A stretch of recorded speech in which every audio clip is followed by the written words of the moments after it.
Far in the depths of the jungle, there lived all sorts of animals, from wolves to snakes, from tigers to birds, from wolves to jackals. But our story begins with a certain wolf pack. Every day at 7 o'clock, Father Wolf would wake from his day's rest to go hunting for food, while Mother Wolf goes to feed her 4 wolf cubs. One day, as Father Wolf was waking up to go hunting for food, he found the jackal Tabaqui.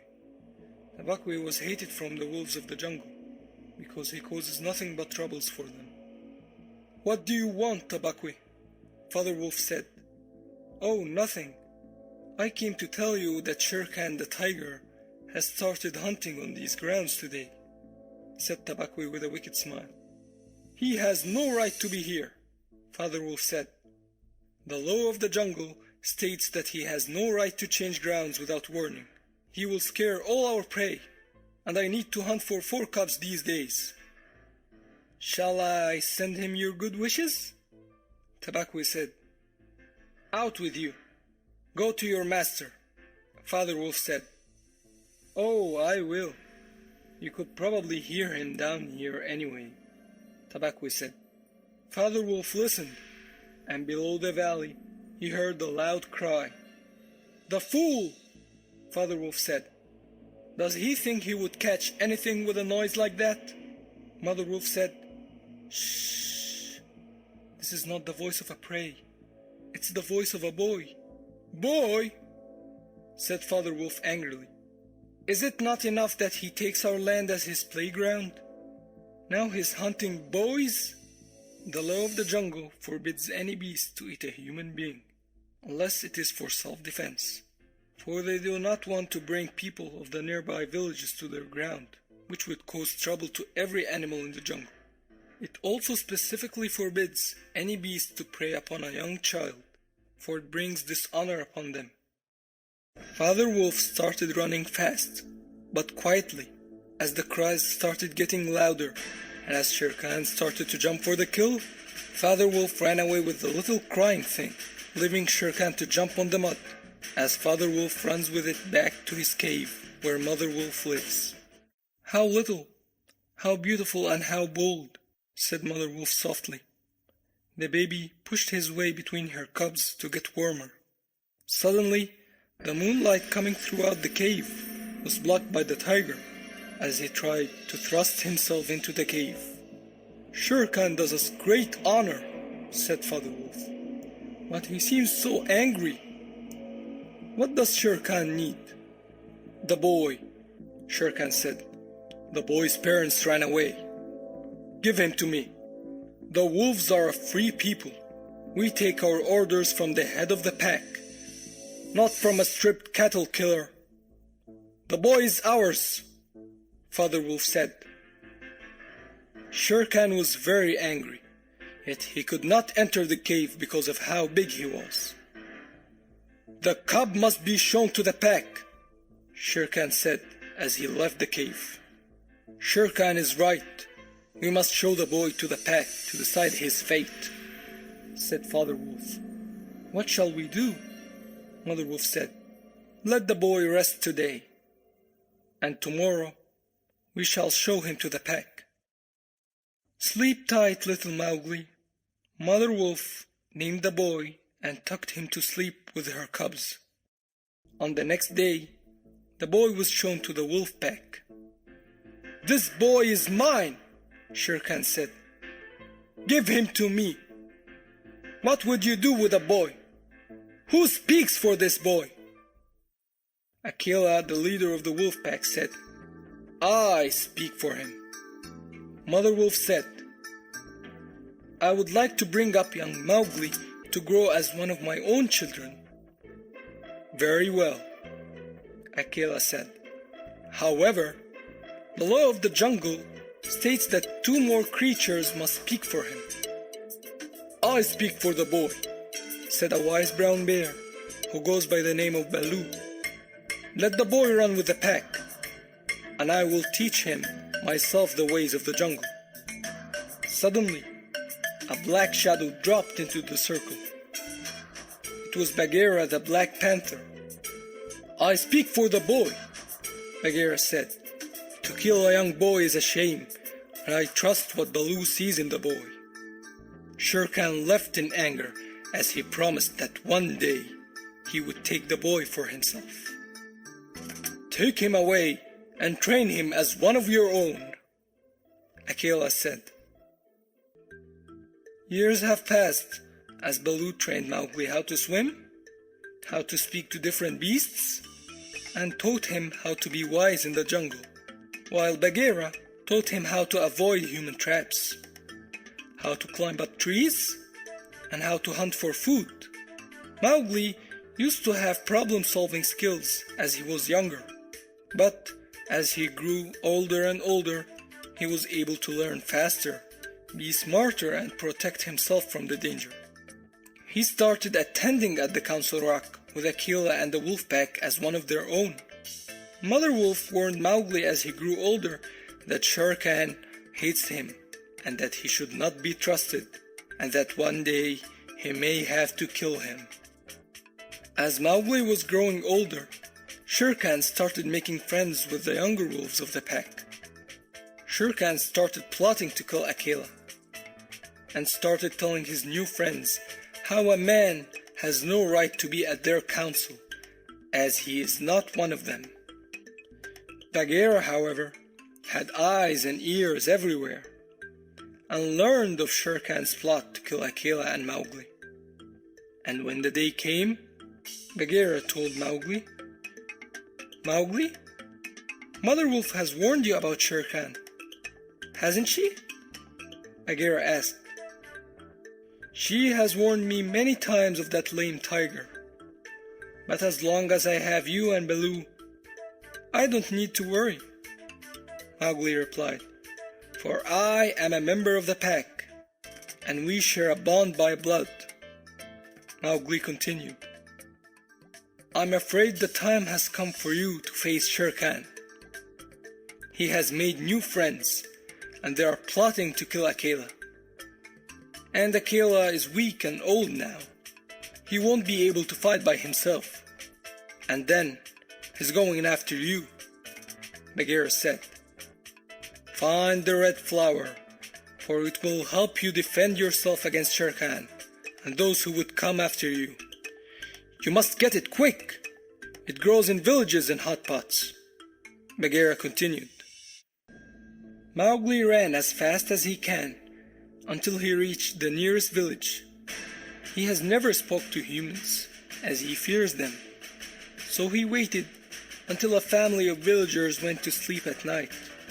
For animals, they did not understand what fire was. They simply called it the red flower because it bloomed like a flower. However, they were aware of how dangerous it was. Humans would go hunting beasts with it. Mowgli held the pot of fire and ran with it back on his way to the council, where Akela was. When he reached back to the council, he hid the pot behind his back and waited for the pack until they arrived. Akela sat by the side to sign that the leadership is open. "He has no right to be here," said Shere Khan. "He's a human. He has nothing in common with us."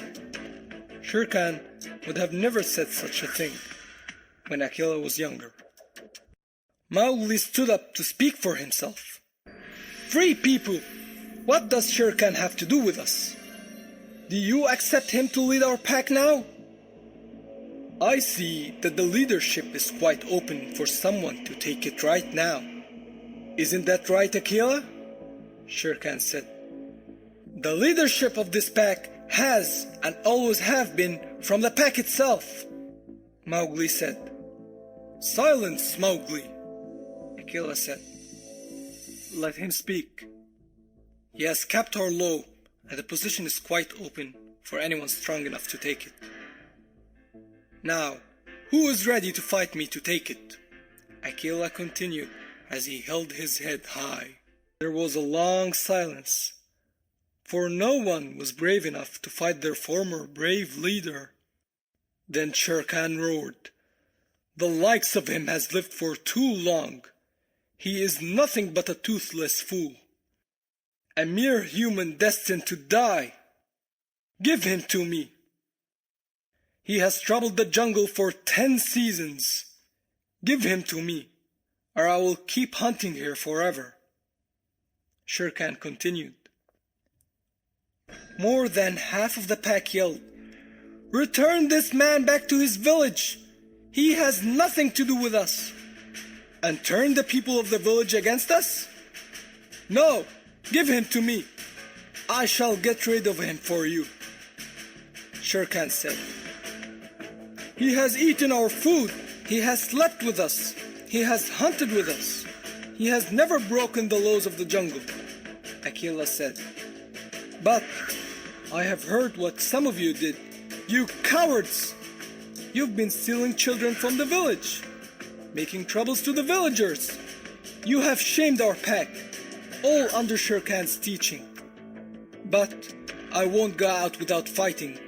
For this man, I would fight. He is a man! He is a man! The pack yelled. Then most of the wolves started gathering around Shere Khan. Shere Khan's tail started to ready itself to attack. Mowgli, now we have nothing to do but to fight, Bagheera said to Mowgli, as he readied himself to fight back. Mowgli stood up, holding the pot, and then yelled, Listen, you! I have seen you as brothers, but you see me as a man. All right then. As a man, I see you no more than dogs.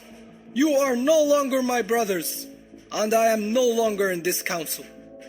Then he threw the pot of fire into the ground, which started a large fire in the council, and everyone drew back in fear. Mowgli grabbed a dead branch and lit it with fire. Then he started swinging it back and forth and said, Starting today, I have nothing to do with your jungle. But I will not talk of you to the villagers. As for you, you will not lay a finger on Akela. He's free to live as he pleases. Now go! Then he struck Shere Khan with fire, and Shere Khan ran with fear. Mowgli then went back to his cave, said one last goodbye to Mother Wolf and the cubs, then headed into the village. When he reached the village, villagers stared at Mowgli, as they were scared that he would be some magical beast coming from the forest. But when the leader of the village saw him, he said, What is there to be afraid of? He's just a young kid who escaped from the jungle. There, a villager by the name of Messua looked up upon Mowgli and claimed that he was her lost son, who was stolen by a tiger. My son! Nathu, my son! He is back! Cried Messua. When the leader heard her cries, he decided it would be a good idea to claim the boy as Messua's son, as Messua was the wife of the richest man in the village, and so ordered that she take care of Mowgli as her own son. Mowgli grew up inside Messua's house. His new parents taught him how to speak in the human language and raised him well. Every night, one of his wolf brothers would come to his place in secret to tell Mowgli about what is happening in the jungle and about Shere Khan.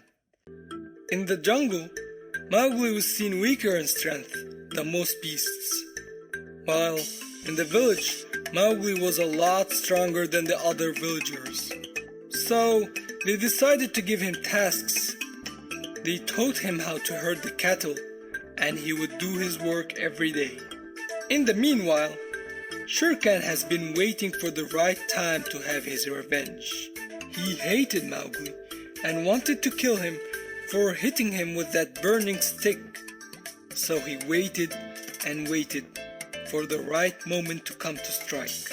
One day, one of his brothers came to tell him that Shere Khan was going to strike, while he's herding the cattle as always. Where is Shere Khan now? Asked Mowgli. He has been hiding in the valley for a month to throw you off. He has just finished eating and drinking, his brother Wolf said. That dumb tiger! Doesn't he know that you should not eat or drink when you're about to strike? That will only slow him down more. Very well. Meet me, you and Akela, at the top of the valley and wait for me, Mowgli said. Mowgli started moving the cattle towards the valley, where Akela and his brother were waiting for him. Then he instructed them to divide the cattle into two and to scare them into moving in a circular motion. As they kept circulating towards the valley more and more, Shere Khan woke to the voice of the frightened cattle moving. Realizing that he was trapped, he tried to climb up the valley, but he was tired because of all the food he had eaten. With nowhere to run, the cattle stomped on Shere Khan till he became a dead tiger.